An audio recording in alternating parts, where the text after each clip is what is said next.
I know. I said, did you get cookies? I said, no. We should immediately have given him cookies. But I probably did. Yeah. I probably made some awesome cookies. I bet you did. Yeah. Okay, so I just wanted to point out, at the very least, we are zoomed too far in here. This story goes back to the Biden administration opening the border, creating a completely unsolvable problem. There is going to be no way we let in a lot of people. We don't know who they are. There's a lot of crime being committed. We voted to reverse it. The country voted to reverse it. And there is going to be no way that that can be done well.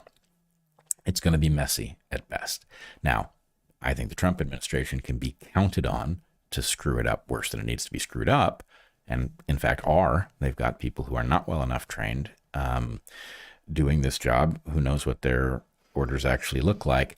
But the point is, there's a context. We had an open border. That is unforeseen by the American founders. They did not tell us what to do in such a circumstance, because under what circumstance would the executive open the frickin' border? It's inconceivable, and yet it happened. But it doesn't even start there.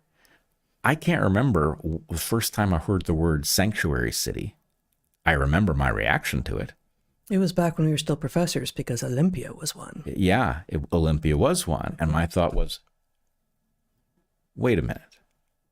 You're telling me that the city is deciding that it's going to harbor people who violated federal law? Oh, we're that dumb? Yeah.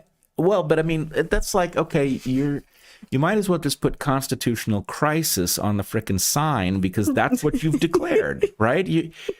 You've declared a sanctuary city. Like, what does that even mean? And what does it look like? Well, you know what it looks like? It looks like Minneapolis right now. That's what it looks like. Yeah. And my feeling is, okay, what you are telling us is that at the moment that term showed up, that was the moment to have this discussion and say, no, you don't get to do that. You know, I'm not going to quote George Costanza, but he's right. No, I am not. I will not. What's he right about? Nothing, as far as I know. But the point is, at the point people are saying sanctuary city, they are telling you where we're headed, and we are headed to this, and how they're going to portray it when you get there, that's known. So anyway, that is participating in the Rorschach trap that has us divided against each other to the benefit of others, not us, certainly. Right? We would be much better to figure out how to talk to each other. And anyway, my final point would be, if you think you know what happened to Alex Peretti, you're way ahead of the evidence, because we don't yet have enough evidence to know what happened to Alex Peretti, other than to say it's a tragedy that a family lost a son. Yeah. Your certainty is an indication that you don't know yet what is true. Yeah, that you're leaping to a conclusion, and probably because somebody wants you to do exactly that. Yeah. Well, I'm going to save a couple of these other stories, but I do want to do one more thing before we go, which is that this week on Natural Selections, my Substack, I introduced a new project, and I want to share that. I want to actually, I'm just going to read the short post that I made about it, and invite people to come along.